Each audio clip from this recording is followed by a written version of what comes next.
ಗೌರಿಬಿದನೂರು ಗ್ರಾಮಾಂತರ ಪೊಲೀಸ್ ಠಾಣೆಯಲ್ಲಿ ದಲಿತ ಮುಖಂಡರ ಕುಂದುಕೊರತೆಗಳ ಸಭೆ ನಡೆದು ವರ್ಷಗಳೇ ಕಳೆದಿದೆ ಅಂತ ತಾತ್ಕಾಲಿಕ ಸಭೆಗಳನ್ನು ಕರೆಯಲು ಮುಂದಾಗಿದ್ದಾರೆ ಅಂತ ದಲಿತ ಮುಖಂಡರು ಆರೋಪಿಸಿದ್ದಾರೆ. ಕುಂದುಕೊರತೆಗಳ ಸಭೆ ನಡೆಸಲು ಸಂಬಂಧಪಟ್ಟ ಅಧಿಕಾರಿಗಳು ಬರಲ್ಲ ಅಂತ ದಲಿತ ಮುಖಂಡರು ನೋವು ವ್ಯಕ್ತಪಡಿಸಿದ್ದಾರೆ. ದಲಿತ ಸಂಘಟನೆಗಳ ಒಕ್ಕೂಟದ ಅಧ್ಯಕ್ಷ ಸತ್ಯನಾರಾಯಣ ಮಾತನಾಡಿ, ದಲಿತರ ಕುಂದುಕೊರತೆಗಳ ಸಭೆಗೆ ಸಂಬಂಧಪಟ್ಟ ಅಧಿಕಾರಿಗಳೇ ಬಂದಿಲ್ಲ, ಹಾಗಾಗಿ ಸಭೆಗೆ ಬಹಿಷ್ಕಾರ ಹಾಕಿರುವುದಾಗಿ ತಿಳಿಸಿದರು. ಸ್ನೇಹಿತರೆ, ಇವತ್ತು ಗೌರಿಬಿದನೂರು ಗ್ರಾಮಾಂತರ ಠಾಣೆಯಲ್ಲಿ ದಲಿತರ ಕುಂದುಕೊರತೆಗಳ ಸಭೆ ಕರೆದಿರ್ತಾರೆ.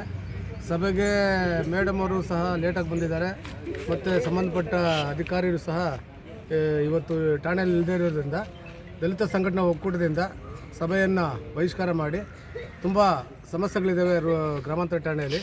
ಅದಕ್ಕೆ ಮುಂದಿನ ಸಭೆಯನ್ನು ಒಂದು ದಿವಸ ಮುಂಚಿತವಾಗಿ ಕರಿಬೇಕು ಅಂತ ಹೇಳಿಬಿಟ್ಟು ಸಭೆಯನ್ನು ಬಹಿಷ್ಕಾರ ಮಾಡಿ ಇವತ್ತು ಬರ್ತಾ ಇದ್ದೀವಿ. ಮಂಜುನಾಥ್, ಗೌರಿಬಿದನೂರು, ರಾಯಲ್ಸ್ ಕನ್ನಡ.